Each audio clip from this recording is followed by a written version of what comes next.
Uma pergunta que eu recebo frequentemente é: professor, qual modelo de periodização é melhor? O modelo do Lev Pavlovich Matveev ou o modelo do Yuri Verkhoshansky? É essa pergunta que eu vou responder hoje. Meu nome é Luiz Polito, eu sou presidente do Nefet. Não se esqueça de se inscrever no canal e ativar as notificações.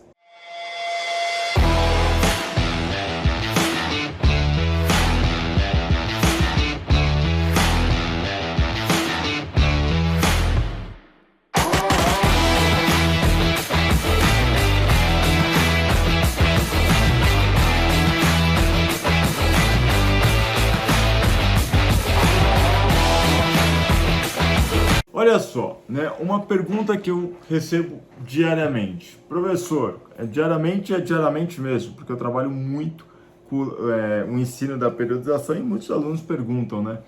Professor, qual é o melhor modelo de periodização? É o modelo do Matveev ou é o modelo do Verkhoshansky? Primeiro que, né, escolher o melhor modelo de alguma coisa é algo um pouco complicado, especialmente quando a gente fala de dois modelos que foram criados para contextos diferentes.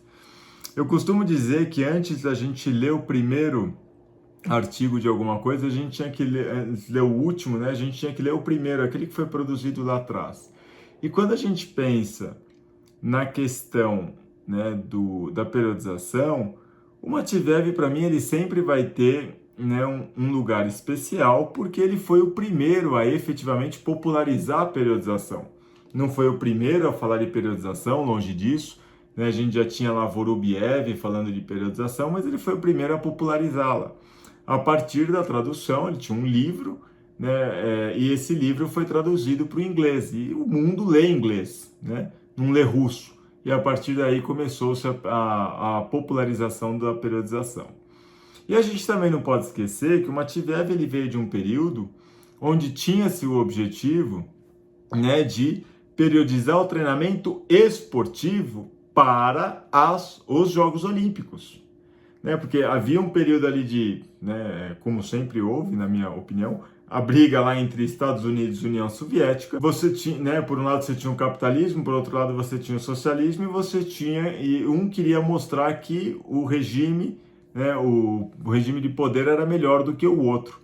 E qual que era o melhor palco para se mostrar isso? Os Jogos Olímpicos. O Matveev, ele vem dessa escola soviética querendo formar os melhores atletas a partir de um processo de estruturação e planejamento de treinamento para cada ciclo de 4 anos, que eram os ciclos dos Jogos Olímpicos, né? Esse foi o contexto, efetivamente, da criação ali do modelo de cargas diluídas, que é um modelo bem tradicional aí do Lev Pavlovich Matveev. E por outro lado, né, o Yuri Verkhoshansky, ele vem surgir aí cerca de 30, 20 anos depois, e ele vem com severas críticas ao modelo do Matveev. E aí ele critica especialmente no modelo do Matveev a questão dessas cargas diluídas, de trabalhar-se com muitas capacidades nas mesmas fases, nos mesmos períodos.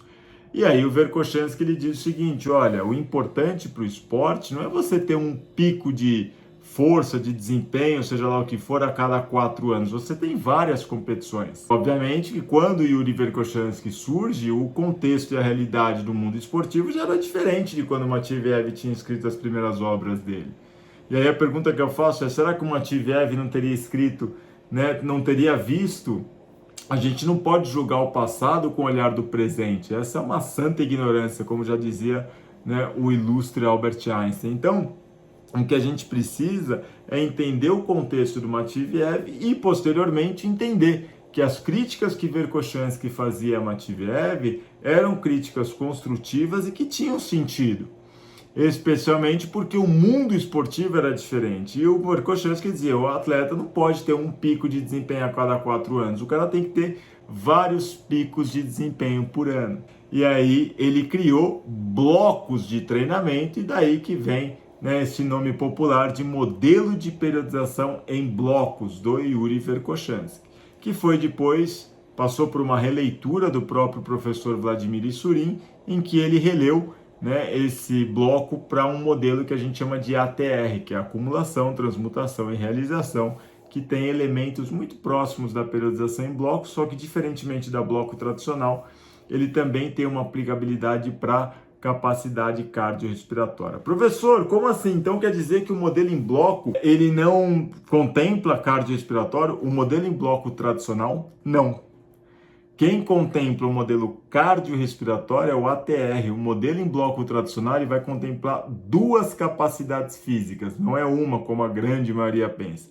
São duas capacidades físicas, força e o seu caráter explosivo, as suas manifestações, por exemplo, a força explosiva. Então, a gente tem lá a força explosiva e a força sendo as duas principais capacidades físicas que são trabalhadas no modelo de periodização em bloco. Para o Verkhoshansky, né, periodização em bloco, para o Verkhoshansky, força e potência são as capacidades físicas mais importantes para o esporte, portanto, são as únicas que, na concepção do modelo dele, mereceriam passar por um processo de planejamento e sistematização de treino. Ele entendia que o aspecto aeróbico, por exemplo, do treinamento, ele poderia ser adquirido com o próprio treino técnico e tático, e por isso que muitos até hoje, treinadores de futebol, quando entendem um pouquinho de futebol, de periodização, que é algo extremamente raro, eles, né, gostam do modelo de Verkhoshansky, de bloco.